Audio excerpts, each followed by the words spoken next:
حد من فترة كان طلب مني طريقة الكحك او عايزني اعمل كحك، وانا طبعا ما اقدرش ارفض لكم طلب. معايا هنا حوالي، انا هديكي مقادير الكيلو الكحك عشان يظبط معاكي. لازم كيلو الا ربع كيلو، 650 جرام ل 700 جرام سمنة على زبدة على زيت. تمام، من 600 جرام ل 700 جرام. اوعي تحطي نص كيلو على الكيلو دي سمنة، لا. معايا هنا بقى الكيلو برضو دي عليه كيلو عجوة. ده هنا مش كيلو كامل، ده كيلو الا ربع عجوة. انا مدياله تسخينة كده على النار وحط عليه معلقة سمنة بلدي. المعلقة دي هتنقل العجوة في حتة تانية خالص. لو هتعمليه بملبن على الكيلو عليه كيلو عشان تديله حقه، او كيلو الا ربع، من كيلو الا ربع الكيلو تحطي عليه معلقه سمنه بلدي ورشه الملبن، رشه بيكنج باودر، بتوديه في حته تانية خالص كانك عاملاه بسمنه بلدي كله. هنا معايا معلقتين كبار من السكر على كوبايه الا ربع من الميه، او نص كوبايه ميه، ما تكتريش. نص معلقه صغيره خميره، ما تكتريش برضو الخميره. الكحك نص كوبايه ميه، من نص كوبايه لكوبايه الا ربع. تمام. ومعايا هنا كيلو دقيق، يعني هنقص منه المعلقتين ذره ملح، معلقتين هاخد منه معلقتين واحط بداله معلقتين نشا كبار متراعمين، بحيث ان هو كيلو ما يزيدش عن كده. نص معلقه صغيره بيكنج باودر، نص معلقه، يبقى كيلو دقيق عليه نص معلقه صغيره بيكنج باودر، ونص معلقه خميره، وظرف فانيليا. تمام. الكحك او المعمول، انا هنا عشان هعمل منه معمول ومنه كحك مش هحط ريحه الكحك، هحط فانيليا ومش هحط سمسم. تمام. انت عايزه تضيفي سمسم حطي على الدقيق، الحاجات الناشفه حطي عليها. انا هنا سيحتها بس بحيث ان هي السمنه مع الزبده مع الزيت. الزيت قد ايه؟ نص كوبايه، ما تكتريش زيت. انا حاطه نص ربع سمنه صفرة، واي نوع سمنه، سمنه بلدي، سمنه صفرة، اللي يعجبك حطيه، او اللي انت بتشتغلي بيه حطيه. ربع سمنه وربع زبده، وازيد من ربع بتاع 300 جرام زبده، وحاطه نص كوبايه دقيق، يعني 650 جرام. بصي بقى هتفضلي تبسي الكحك والمعمول، افضلي بسي بيهم، ما تحطيش السمنه كلها. هنا انا ما حطيتش السمنه كلها. افضلي بسي لحد الدقيق ما يبقى في ايدك كده كريمه، تفضلي تبسي فيه، هتبصي تلاقيه ساح. انا سيحتها يا دوبك تفك من بعضها، انا ما بسخنهاش. تمام. هتحطي ايه تاني على الدقيق؟ معلقتين لبن بودر، معلقتين لبن بودر بيودوها في حتة تانية خالص العجينة. ما تحطيش السوايل، ما تحطيش لبن على الكحك، اللبن هينشفه. تمام. التركة المهمة، اللبن هينشفه. معلقة السمنة البلدي على العجوة هتخليه طعمه في حتة تانية، كأنك عجناه كله بسمنة بلدي، حتى لو انت مش حاطة سمنة بلدي بتوديه في حتة تانية خالص. طب لو هعمله بالملبن، الملبن حطي معلقة سمنة البلدي ورشة بيكنج باودر، هتخليه منفوخ وهاش وتحفة معاكي وبيدوب في البق. هنا بصي بقى، لاحظي العجينة بدأت تبقى معاه في ايدي كريمة. اهم حاجة في الخطوة دي تفضلي تبسي في كيلو الدقيق او الدقيق اللي معاكي بالسمنة، هتخليه تحفة.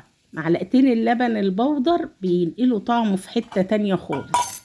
هنا خلاص انا حطيت السمنة، فوضت شوية سمنة في الاخر. هحط نص كوباية المية مع الخميرة اللي مدوبة فيهم معلقتين كبار سكر. تقدري تحطي اكتر من معلقتين لو مش بتحبي تحطي عليه سكر بودر في الاخر. ولو مش هتحشيه عجوة حطي 4 معالق سكر على الدقيق. انا عشان هنا هحشيه عجوة، بس انا حاطه كيلو الا ربع عجوة. انتي عدل الكيلو لو عايزاه مليان كده المعمول عجوة، هتحطي كيلو عجوة على كيلو دقيق. انا هنا كان عندي كيلو الا ربع بس، وهنا اخر حاجة في السمنة هلف بيهم بقى العجينة. تمام. العجينه دي طالما انت بستيها كويس ما بتاخدش معاكي عجن كتير، ما تعجنيش فيها كتير عشان هتشد معاكي. بصي بقى، لا تتشقق ولا وتتقفل على العجوه حلوه قوي، ولا هتغلبك في العجينه. هي نص كوبايه ميه. طب انا حاسه ان العجينه بتتشقق معايا، حطي معلقتين ميه، معلقتين ميه كده لفي بيهم العجينه. طب حاسه ان ناقصها سمنه، بس لازم تبسي كويس لحد ما تبقى كريمه في ايدك. بصي بقى، هتاخدي واحده كده قد الليمونه الصغننه، حته عجينه قد الليمونه الصغننه، وافرديها على ايدك. طبعا كلنا بنعرف نحشي العجوه. وادي حته، انا مش هحط كميه عجوه لفاها ولا عجين، انا بوريكي بس نسخه، يعني حاجه صغيره عينه. وهفرش بقى كده على الترابيزه بره وفي الصاله ونعمل بقى براحتنا. انا هنا بصور لك في المطبخ اهي. هحطها. هتجيبي بقى مناقيش، تجيبي العدد الحلوة دي، المنقاش بتاعك او العدد اللي بتتباع عند مستلزمات الحلواني اهي. هتعمليها بأي شكل. بصي بقى، ده شكل المعمول اللي اولادنا بيشتروه، الواحدة ب10 جنيه، وما بتبقاش متمونة ولا معمولة بزبدة ولا حتى ضمناه. العجوة هتبان بس ما تقلقيش. هقولك بقى التركة مهمة في سوا الكحكة او المعمول. ما تحطهوش على نار هادية 180 وتحطيه في الرف الوسطاني. ده المنقاش العادي، تقدري تنقشي بيه، تقدري تعملي بالعدد اي اشكال هتيجي معاكي. ما فيش بالسكينه كده تروحي شقاه كده بالسكينه حاجات صغننه بس ما توصليش للعجوه. تمام. ما تحطيش بالنسبه للسوا، ما تحطهوش على نار 180 وفي الرف الوسطاني العجوه تنشف معاكي وتتبهدل ويطلع مقدد ينشف. بصي بقى الكيلو عمل لي قد ايه، اللهم بارك. 4 صواني كيلو، يعني ممكن يقطع معاكي على الميزان 3 كيلو. اللهم بارك. في شويه فاضوا من غير عجوه هم، حطيتهم صينيه. هتحطيه على الرف التحتاني حراره 220 او 200 على حسب درجه حرارتك، بس الرف التحتاني عشان ما يتحنطش والعجوه تنشف معاكي. تمام. في شويه فاضوا لان ده كيلو الا ربع عجوه اهي. الصينيه ديت فاضت من غير عجوه، يعني عليتها اللي هم الصغننين دول من غير عجوه. تمام. تسويتها بفتح فوق وتحت، ما بفتحش تحت بس، بفتح فوق وتحت، ما بسيبهوش يخمر. انا بريح العجينة بعد ما بعجنها 10 دقايق، وبعد ما بخلص من تقريصه وتشكيله بسيبها ربع ساعة 10 دقايق. بصي بيدوب، بيدوب مش مستحمل، يعني انتي لو لمستيه كده بيدوب في البق. تحفة. هفتح لك واحدة دلوقتي خطير، تقدري تعملي الاشكال اللي يعجبك. عايزة تنقي الكام نقشة كده اللي هم عاملين زي الكحك، تحطي عليهم سكر بودر.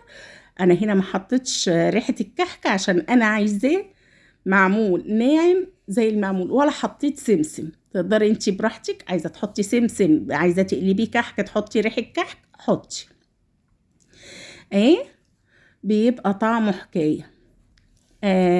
اتمنى لو بتشوفيني لأول مرة اتمنى تشجعيني، بقدم محتوى سهل وبسيط وكمان ساعات اقتصادي. تمام. مش هقولك ده اقتصادي، لا ساعات مش كتير. احنا عارفين دلوقتي الجو طبعا مفيش حاجة إلا لما بتتكلف، بس دي مش اقتصادي. هتلاقي في فيديوهاتي لو دخلتي صفحتي هتلاقي حاجات اقتصادية. بصي بقى قلبه تحفة خطير، يعني هو مستوي السوى المعقول، مقلي من فوق وتحت وتحفة. هتلاقي فيه بقى السادة اهو. همسكهولك دلوقتي بيدوب مش مستحمل، على فكرة هو سخن، كل ما يقعد هيبرد يعني السمنة بتاعته ما تشيلهوش من الصواني بسرعة، سيبيه. بصي بيدوب تحفة مش مستحمل. والعجوة فيه انا دي شوية، دي الصينية اللي من غير عجوة. في بقى كام واحدة كده من غير عجوة لان ده كيلو الا ربع. خطير حقيقي، مش قادرين نمنع نفسنا منه. اتمنى الفيديو يكون نال اعجاب حضراتكم. سلام، تنسونيش.